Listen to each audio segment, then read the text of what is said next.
नमस्कार मित्रांनो, आज आपण वट सावित्री व्रताची कथा ऐकूया।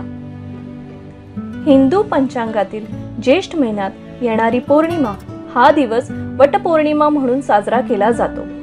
या दिवशी स्त्रिया वट पौर्णिमा नावाची व्रत करतात। या व्रतादरम्यान विवाहित स्त्रिया आपल्या पतीला उत्तम आरोग्य लाभावे, दीर्घायुष्य प्राप्त व्हावे म्हणून वडाच्या झाडाची पूजा करतात।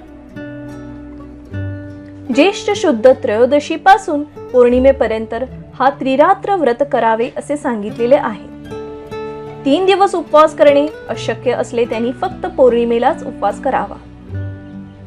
सावित्रीसह ब्रह्मदेव ही हा व्रताचे मुख्य देवता असून सत्यवान, सावित्री, नारद व यमधर्म उपांग देवता आहेत। या व्रताची विधी अशी आहे: नदी काठाची वाळू आणून पात्रात भरावी, तिच्यावर सत्यवान आणि सावित्री यांची मूर्ती ठेवावी, मग त्यांनी षोडशोपचारी पूजा करावी। त्यानंतर 5 अधिये घ्यावीत, मग सावित्रीची प्रार्थना करावी। पूजा झाल्यावर संध्याकाळी सुवासिनीसह सावित्रीची कथा ऐकावी। या व्रतात सावित्रीच्या मूर्तीची पूजा सांगितलेली असली तरीही रूढी मात्र वेगळी आहे।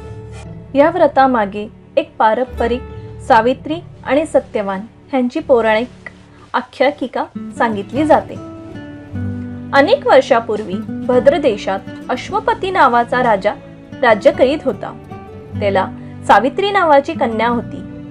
सावित्री अतिशय सुंदर, नम्र व गुणी मुलगी होती।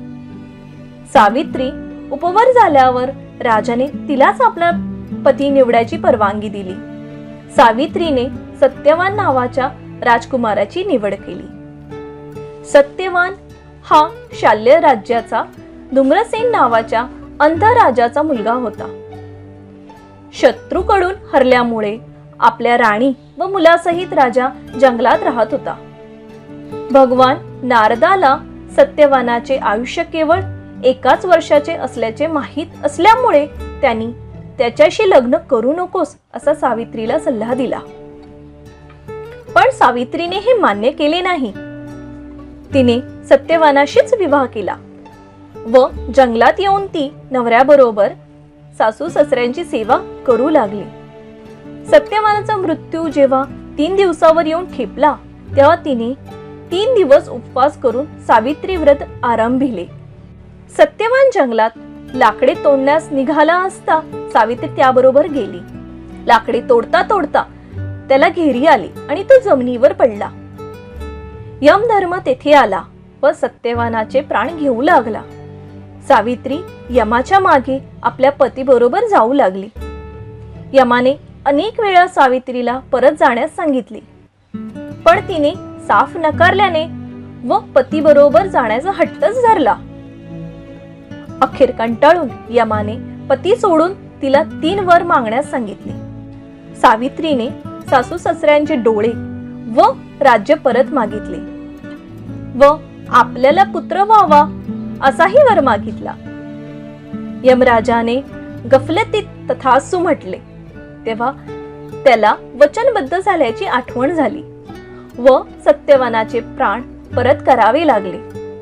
सत्यवानाचे प्राण सावित्रीने वडाच्या झाडाखालीच परत मिळवले म्हणून ज्येष्ठ महिन्यातील पौर्णिमेला स्त्रिया वडाच्या झाडाची पूजा करून उपवास करतात व वट सावित्री व्रत आचरतात।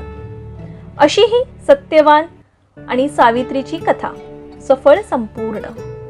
अशाच प्रकारे पौराणिक कथांसाठी माझ्या चॅनलला लाईक, शेअर आणि सबस्क्राईब करा।